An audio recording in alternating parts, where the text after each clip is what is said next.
यदि आप उड़ नहीं सकते तो दौड़ो, यदि आप दौड़ नहीं सकते तो चलो, यदि चल नहीं सकते तो रेंगते हुए चलो, लेकिन हमेशा हमेशा ओके, चलिए शुरू करते हैं। एक्सरसाइज 4.2 प्रॉपर्टीज़ ऑफ डिटर्मिनेंट्स पे बेस्ड है। एक बार जल्दी से हम सारी प्रॉपर्टीज़ को रिकैप कर देते हैं जिनका हम यूज़ करेंगे क्वेश्चन को सॉल्व करने में। तो ये एक्सरसाइज बेस्ड है प्रॉपर्टीज़ ऑफ डिटर्मिनेंट पे। यहाँ पे प्रॉपर्टीज़ का यूज़ करके ही हमें डिटर्मिनेंट की वैल्यू सॉल्व करनी है। ओके, तो फर्स्ट प्रॉपर्टी हमारी थी रो। देखो, जब मैं सीरियल बताता हूँ, मे भी आपने सीरियल कोई और पढ़ा हो, सीरियल इज़ नॉट इम्पॉर्टेंट, आपको सारी प्रॉपर्टीज़ याद होनी चाहिए। तो यहाँ पे प्रॉपर्टी है row can be interchange by row, column can be interchange by column. जो प्रॉपर्टीज़ रो के लिए हैं सेम प्रॉपर्टीज़ हम कॉलम के लिए भी अप्लाई करेंगे। तो अगर आप ऐसा करते हो, रो को रो से इंटरचेंज करते हो, कॉलम को कॉलम से इंटरचेंज करते हो, या आप ऐसे नोट्स भी बना सकते हैं, then value of determinant change by minus sign, जो भी ये कल हमने एग्जांपल्स लेके भी बताए थे। Okay, second one is if row can be interchange by column and column row R I can be interchange by C I. Row को कॉलम से और कॉलम को रो से आप इंटरचेंज करते हो तो वैल्यू ऑफ डिटर्मिनेंट में नो चेंज आएगा, कोई चेंज नहीं होगा। ओके, पहले वाले में चेंज होगा, दूसरे वाले में चेंज नहीं होगा। तीसरी property if R I is equal to R J, एक कंप्लीट रो के सारे मेंबर्स दूसरे रो के सारे मेंबर्स के इक्वल हो जाते हैं, तो ऐसे वैल्यू ऑफ डिटर्मिनेंट की वैल्यू क्या होगी, ज़ीरो होगी। ओके, बढ़ते हैं फोर्थ वन, सीरीज़ में फोर्थ वन। ऐसा कोई सीरियल नहीं है, बार बार मैं एक ही चीज़ रिपीट कर रहा हूँ। Don't write while solving the question using property number 5। कोई ऐसा फिक्स यूनिवर्सल सीरियल नहीं है कि आपने लिख दिया प्रॉपर्टी नंबर 5 का यूज़ करके मैंने किया, आपको प्रॉपर्टीज़ मेंशन करनी होंगी। ओके, इफ़ स्केलर यहाँ पे लिया और इसको एक डिटर्मिनेंट से हमने मल्टीप्लाई किया, तो स्केलर किसी पर्टिकुलर रो में, किसी भी रो में, पर्टिकुलर किसी कॉलम में, किसी भी कॉलम में, कहीं भी कॉलम वाइज या तो उसका मल्टीप्लिकेशन होगा या तो रो वाइज। यही प्रॉपर्टी ऑफ डिटर्मिनेंट हमने सीखा था। ओके, तो ये सब कल हो चुके हैं, एक बार जल्दी से हम फिर से रिवाइज करते हैं। नेक्स्ट वन इज, आप देख सकते हो यहाँ पे एक और प्रॉपर्टी है, determinant as a sum of two sub determinants. If ये कॉलम है जहाँ पे एलिमेंट्स क्या हैं, सम ऑफ टू टर्म्स में लिखे हैं, तो आप देखना बाकी दोनों कॉलम्स को आप एज इट इज़ कॉपी करोगे, इसके फर्स्ट टर्म्स का यूज़ करके आप क्या कर लोगे, एक डिटर्मिनेंट बना दोगे, और सेकंड टर्म का यूज़ करके दूसरा डिटर्मिनेंट बना दोगे। देखो k+1, तो के ए बी फर्स्ट कॉलम हो गया, और 1 2 3 सेकंड कॉलम हो गया, बाकी दोनों column as it is copy हो गए। तो ये इसके एग्जांपल्स में आप देख सकते हो ईजिली। ओके, इवन एक एग्जांपल और ले लेते हैं छोटा सा, 6 5 3 100 250 एंड 25 35 एंड 65। ओके, 6 5 3 को सपोज करो मैं फर्स्ट रो के अलॉन्ग ब्रेक करना चाहता हूँ, तो 6 can be written as 3 + 3, 5 can be written as 2 + 3। तो यहाँ पे मैंने पहले ब्रेक कर दिया 3 2 1। अब मैंने यहाँ पे 6 यहाँ पे नंबर है, 3 यहाँ पे ले लिया एडिशन में, तो यहाँ पे 3 हुआ। यहाँ पे 5 नंबर है, 2 ऑलरेडी ले लिया, तो यहाँ पे कितना हो गया, 3 हो गया। यहाँ पे 3 था, 1 ले लिया, तो यहाँ पे 2 हो गया। तो अब आप देख सकते हो कि जो प्रॉपर्टीज़ ऑफ डिटर्मिनेंट्स हैं, this is totally different from matrices. Matrices की तो हमें बात ही नहीं करनी है, मैट्रिसेस में कहता है सारे मेंबर सम हो। अब इसका अगर सपोज करो आपने एडिशन करना स्टार्ट कर दिया, एक बार ये भी देख लो, इन दोनों मैट्रिक्स डिटर्मिनेंट का एडिशन स्टार्ट कर दिया, तो केवल एक पर्टिकुलर रो ही एडिशन में जाएगी, बाकी दोनों रो, या कॉलम के केस में केवल एक पर्टिकुलर कॉलम ही एडिशन में होगा। देख रहे हो ना, बट मैट्रिक्स के केस में था क्या था, सारे मेंबर्स ऐड होते थे। ये छोटे छोटे प्रॉपर्टीज़ आपको बहुत माइन्यूटली ऑब्जर्व करनी है। यहाँ पे देखो, सेम डिटर्मिनेंट को मैंने यहाँ पे ब्रेक किया है, बट यहाँ पे ब्रेक करने का तरीका मेरा डिफरेंट हो गया है। ओके, यहाँ पे ब्रेक करने का तरीका एकदम डिफरेंट कर दिया हमने, तो आप यहाँ से भी ब्रेक कर सकते हो, किसी भी तरीके से you can break it. Okay, यहाँ पे मैंने सेकंड वाले कॉलम को टारगेट किया हुआ है, देखो सेकंड कॉलम देख रहे हो ना, 1 + 4, यहाँ पे 5 5 × 195 200, 29 × 6 35। तो ऐसे ब्रेकेज कर सकते हो। अब एक last property and the important one, हम इम्पॉर्टेंट प्रॉपर्टीज़ देख लेते हैं आपको जल्दी से। ये लास्ट प्रॉपर्टी क्या थी, कोई किसी भी रो या कॉलम को आप रिप्लेस कर सकते हो, R I replace by scalar multiple of addition of the scalar multiple of some other row, means R I can be plus minus. जब मैं एडिशन बोलता हूँ अल्टीमेटली हमने सब्ट्रैक्शन भी बोल दिया है, क्योंकि स्केलर आप निगेटिव ले लोगे तो बेसिकली वहाँ से सब्ट्रैक्शन ही होना है। तो सेम प्रॉपर्टी कॉलम के लिए सी आई रिप्लेस बाई सी से। चलते हैं 4.1 के फर्स्ट वाले क्वेश्चन की तरफ। क्वेश्चन नंबर 1, यहाँ पे क्वेश्चन नंबर 1 क्या है देख लेते हैं। Question number 1 is using the property of determinants we have to show that. अब हमें यहाँ पे प्रॉपर्टीज़ का यूज़ करके सॉल्व करना है, ना कि एक्सपेंशन जो हमने प्रीवियस एक्सरसाइज में सीखे थे। यहाँ पे हमें शो करना है X Y Z A B C, X Y Z A B C, यहाँ पे टू टर्म्स के सम में है। तो यहाँ तो सम वाली प्रॉपर्टीज़ भी लगा सकते हो और ढेर सारी प्रॉपर्टीज़ हैं। तो एक ही क्वेश्चन को आप डिफरेंट वेज से कर सकते हो। एक तो सम लगा करके आप 2 पार्ट्स में ब्रेक कर सकते हो, जैसा अभी जस्ट हमने पढ़ा है। और यहाँ पे मैं आपको दूसरे तरीके से भी बता देता हूँ, सब्ट्रैक्शन कर सकते हो। तो यहाँ पे आप देख लो C3 replace by C3 minus C1। मैंने ऐसा क्यों किया है, C3 माइनस C2। अगर आप इस C3 माइनस C1 भी कर सकते हो। थर्ड वाले कॉलम से आप फर्स्ट या सेकंड में से कोई भी कॉलम सब्ट्रैक्ट कर दिया तो 2 कॉलम सेम हो जाएंगे, और 2 कॉलम जैसे ही आइडेंटिकल हुए वैल्यू क्या हो जाएगी, डिटर्मिनेंट की वैल्यू का यूज़ करके डिटर्मिनेंट की वैल्यू 0 हो जाएगी। तो यहाँ से भी आप कर सकते हो, सिंपल है ये। और आप अलग अलग इसके डिटर्मिनेंट लिख करके भी कर सकते हो। तो कई तरीके होते हैं कि क्वेश्चन को सॉल्व करने को, this is one of them. तो ये अभी जस्ट प्रॉपर्टी हमने पढ़ी थी, any row can be replace by the row into scalar. यहाँ पे -1 से मतलब रो का सब्ट्रैक्शन कर सकते हैं। तो रो का सब्ट्रैक्शन करोगे C3 replace by C3 minus C2। देखो रिप्लेस किया तो सेम एलिमेंट थे, तो ये वाला first and third columns are identical. So इस डिटर्मिनेंट की वैल्यू क्या हो जाएगी, 0। ओके, चलो अगली एक्सरसाइज का अगला क्वेश्चन देखते हैं। Okay, question number 2 is, question number 1 हो चुका है। देखो एक क्वेश्चन को करने आप अलग अलग प्रॉपर्टीज़ का यूज़ करके सॉल्व कर सकते हो। मैं उनमें से कोई एक प्रोसीजर आपको बता रहा हूँ, दूसरे तरीके से भी सॉल्व कर सकते हो, बट कंडीशन ये है कि आपको प्रॉपर्टीज़ का ही यूज़ करना है। ओके, देखते हैं question number 2। Question number 2 again. Okay, question में हम कर क्या रहे हैं, हम LHS को RHS के इक्वल दे रहे हैं। तो आपको RHS में ध्यान रखना है प्रूफ क्या करना है। जब आपको 0 प्रूफ करना हो तो मैक्सिमम ऐसी प्रॉपर्टीज़ लगाइए, जैसे हमने 2 कॉलम्स को इक्वल कर दिया, 2 रोज को इक्वल कर दिया।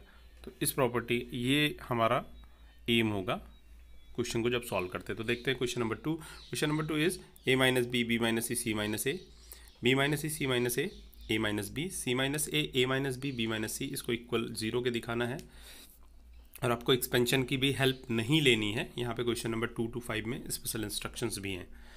आप C1 को रिप्लेस करोगे C1 plus C2 plus C3 से। अभी आपको ये लग रहा होगा कि आप सर ये कौन सी प्रॉपर्टीज़ अचानक आ गई। तो लेट मी एक्सप्लेन कि ये प्रॉपर्टी आप पढ़ा था, CI replace by CI plus K times of CJ।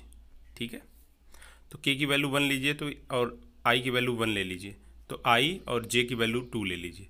तो ये क्या हो जाएगा, C1 replace by C1 plus C2। एक बार और, अब C1 किस में चेंज हो चुका है, C1 प्लस C2 में। फिर से आप अप्लाई करिए, C1 प्लस C2 को फिर से रिप्लेस कर दिए C1 plus C2 plus C3 में।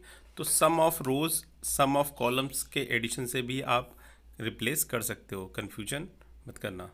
ओके, तो हम यहाँ पे अप्लाई करेंगे C1 replace by C1 plus C2 plus C3।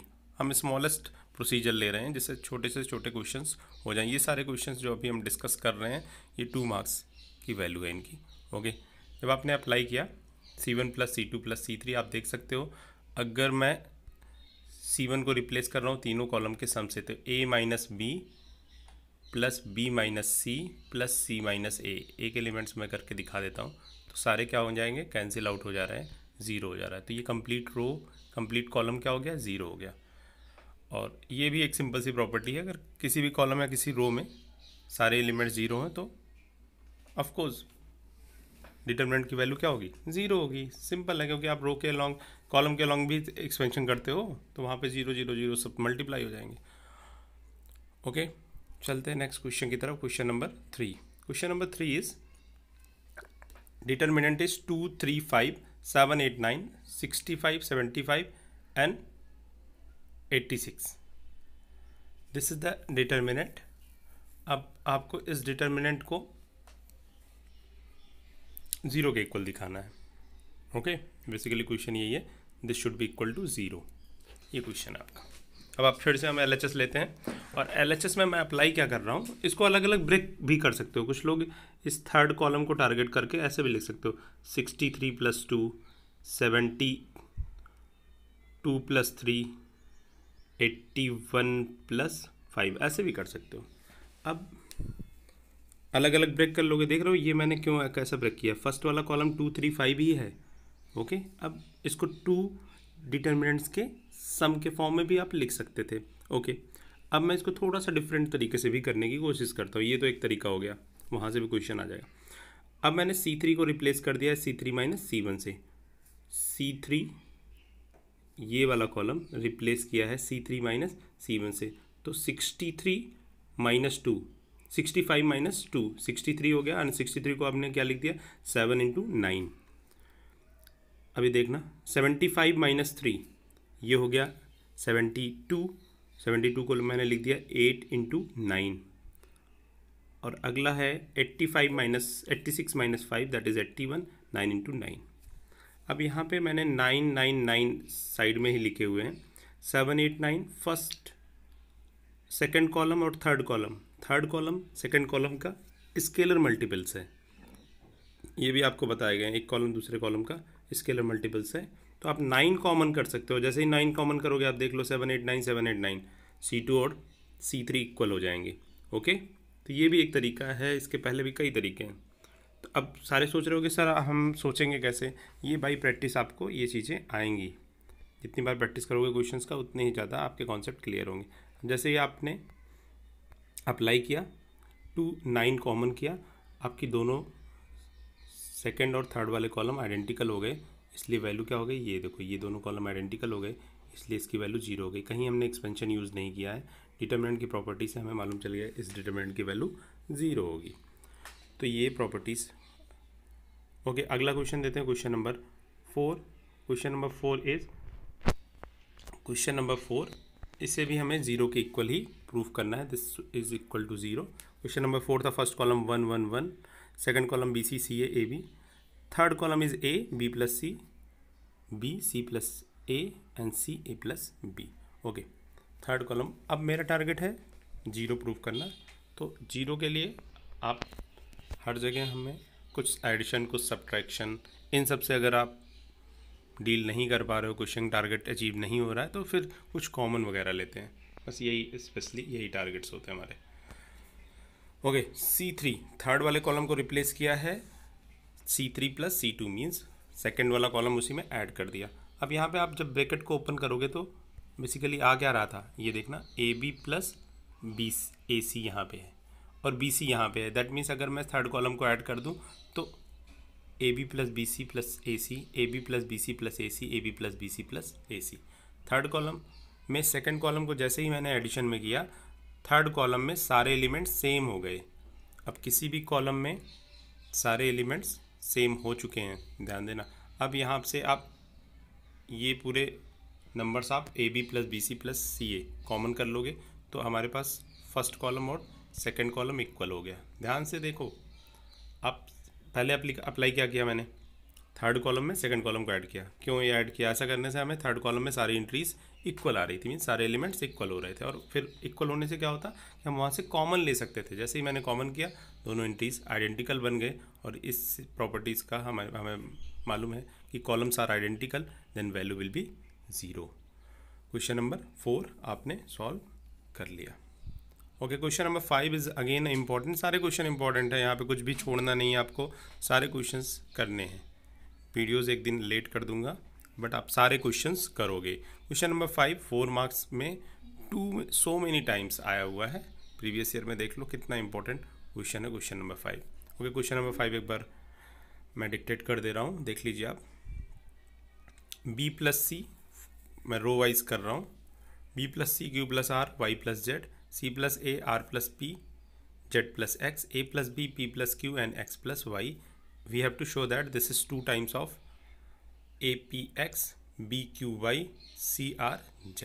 इसको 2 टाइम्स हमें प्रूव करना। अभी तक के सारे क्वेश्चंस में हमें 0 0 करना था, बट यहाँ पे हमें 2 टाइम्स करना है। हमारी अप्रोच थोड़ी सी चेंज हो रही है।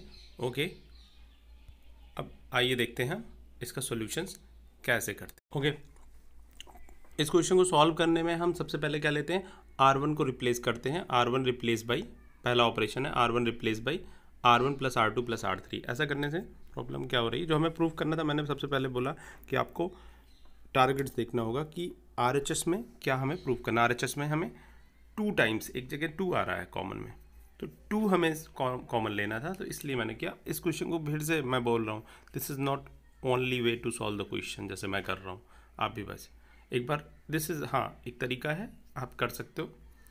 ओके, जैसे ही मैंने R1 plus R2 plus R3 लिया, मैंने देखी कि R2 और R3 में सिमेट्रीज काफ़ी, R1 R2 रो वाइज काफ़ी सिमेट्री थी। जैसे ऐड किया तो 2 टाइम्स यहाँ पे AB प्लस BC, ऐसे कुछ AB plus BC plus CA, हर 2 टाइम्स रिपीट हो रहे हैं हर टर्म्स। तो मैंने सोचा कि अगर मैं ऐड कर देता हूँ तो 2 टाइम्स आ जाएगा।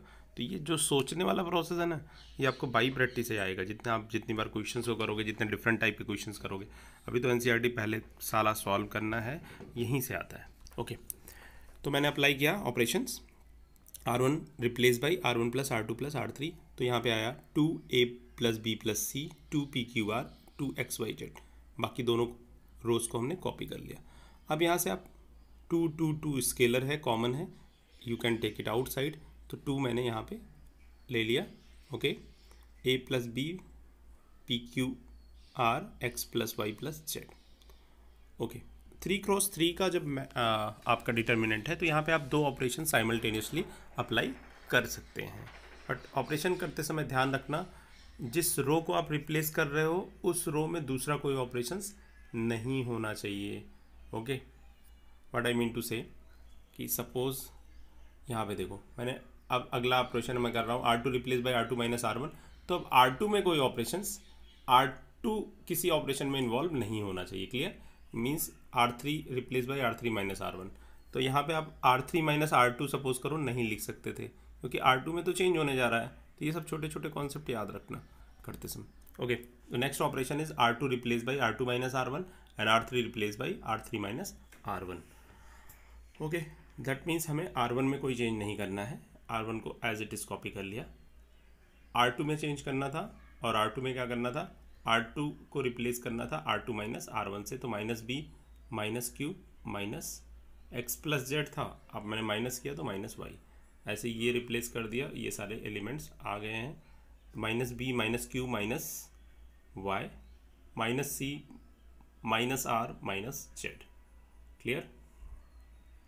ओके, नेक्स्ट वन इज, अब मेरे पास ABC, फिर मैं R1 को रिप्लेस कर रहा हूँ, क्योंकि यहाँ पे अगर ध्यान से आप, एक यहाँ पे छोटा सा क्लू है, आप इन दोनों को अगर ऐड कर देते हो तो यहाँ से B plus C Q plus R Y plus Z definitely हट जाएगा, क्योंकि हमें अपने दिमाग में प्रूफ को भी ध्यान रखना है। प्रूफ क्या करना था आपको, 2 टाइम्स ऑफ डिटर्मिनेंट प्रूफ करना था, उस सेप भी आनी चाहिए। ओके, तो R1 replace by R1 plus R2 plus R3, जैसे ही आपने ऐड कर दिया है, सिंपली ये चीज़ें देखो, तो A B X फर्स्ट वाला रो जो हमें प्रूफ करना था, अल्टीमेटली हम वहाँ तक पहुँच चुके हैं, minus B plus minus Q। Okay, अगला ऑपरेशन, आप माइनस माइनस फर्स्ट रो और सेकेंड रो और थर्ड रो से माइनस कॉमन कर सकते हो, that means of course minus minus plus, और ये आपको प्रूफ करना था। इस क्वेश्चन को एक बार ज़रूर प्रैक्टिस कर लीजिएगा, उससे आपकी प्रॉब्लम सॉल्व आसानी से हो जाएगी। क्वेश्चन नंबर 1 to 5 तक हमने कर लिया है, काफ़ी क्वेश्चंस, और ये काफ़ी इंपॉर्टेंट क्वेश्चंस है, थोड़ी थोड़ी प्रैक्टिस करिए, आपके क्वेश्चंस और हो जाएंगे। ओके, चलते हैं नेक्स्ट क्वेश्चन, देखते हैं कौन से इंपॉर्टेंट क्वेश्चन NCERT के और हम सॉल्व कर सकते हैं। Okay, question number 4 is, we have to show that 0A minus B minus A 0 minus 3 BC 0 is equal to 0। Okay, ये क्वेश्चन थोड़ा सा डिफरेंट है। हाँ, अब इस क्वेश्चन में इंस्ट्रक्शंस चेंज हो गई हैं, आप यहाँ पे एक्सपेंशन भी कर सकते हो along with the properties. Along with the properties का मतलब है आपको प्रॉपर्टीज़ भी यूज़ करनी है, प्रॉपर्टी तो यूज़ ही करनी है, एक्सपेंशन भी अल्टीमेट ले सकते हो। कभी कभी किसी किसी क्वेश्चन में हमें 1-2 एक्सपेंशंस लेने पड़ते हैं, अदरवाइज क्वेश्चन प्रॉब्लम सॉल्व नहीं होती, तो यहाँ पे हम यूज़ करेंगे। ओके, पहला ऑपरेशन हम स्टार्ट कर रहे हैं, हम कॉमन कर रहे हैं R2 से A को और R3 से B को जब आपने A कॉमन किया है, यहाँ से देखना A कॉमन किया तो माइनस A था, A कॉमन कर लिया, दैट इज़ -1। 0 में से कॉमन किया A, कोई प्रॉब्लम नहीं है। यहाँ से A कॉमन किया तो -C/A, क्योंकि यहाँ पे A के टर्म्स नहीं थे। सेकंड वाले में अगर आप कॉमन करोगे, यहाँ से कॉमन कर लिया B तो 1 हो गया, यहाँ से कॉमन कर लिया C से B कॉमन किया तो दैट मीन्स C/B और 0 था यहाँ पे। ओके, यहाँ तक हो गया। अब आप R2 replace by R2 plus R3, R2 को जब रिप्लेस करोगे, अब एक्चुअली यहाँ पे प्रॉपर्टीज़ का यूज़ करके कुछ क्लियर सी पिक्चर बन नहीं रही कि हम ज़ीरो कैसे दिखाएं। तो हम ना तो रो इक्वल आपस में आ रहे हैं, ना किसी एक पर्टिकुलर रो की वैल्यू ज़ीरो हो रही है। तो बेसिकली मैं क्या करना, अब मेरा एम क्या होगा, एक रो या एक कॉलम में मैक्सिमम जीरोज़ रख दे, जिससे एक्सपेंशन 1 स्टेप एक्सपेंशन करके आप क्वेश्चंस को सॉल्व कर लो। तो यहाँ पे हमने क्या किया हुआ है, जैसे ही R2 को आप R2 प्लस R3 से ऐड करोगे, देखना -1 + 1 0, C/B plus 0 C/B, 0 plus C/A -C/A, okay -C/A। अब फर्स्ट कॉलम में 2 जीरोज हो गए, आप फर्स्ट कॉलम के अलॉन्ग एक्सपेंशन कर सकते हो। फर्स्ट कॉलम के अलॉन्ग मैंने एक्सपेंशन जैसे ही किया, आप देख सकते हो यहाँ पे AB पहले से था हमारे पास, फर्स्ट कॉलम के अलॉन्ग एक्सपेंशन किया है तो ये मल्टीप्लाई हुआ, that is -C -C plus C, और ये ऐड होके 0 आ गया और आपने प्रूफ कर दिया है। तो क्वेश्चन नंबर 6 की इंस्ट्रक्शन दूसरी थी। नहीं तो ये सोचो कि सर इसको प्रॉपर्टी से हम करेंगे, ऐसा नहीं है। आप एक्सपेंशन भी कर सकते हो अनलेस अनटिल आपको गिवन ना हो। नॉर्मल क्वेश्चन आते हैं using the property of determinant. Question number 7 की तरफ बढ़ते हैं और देखते हैं उसका सोल्यूशन हम कैसे फाइंड आउट करेंगे। Next one is the question number 7। Question number 7 is, देख लो क्वेश्चन नंबर 7 क्या है, -A² AB AC BA -B² BC and CA CB and -C², this is equal to 4 times of A² plus B² plus C²।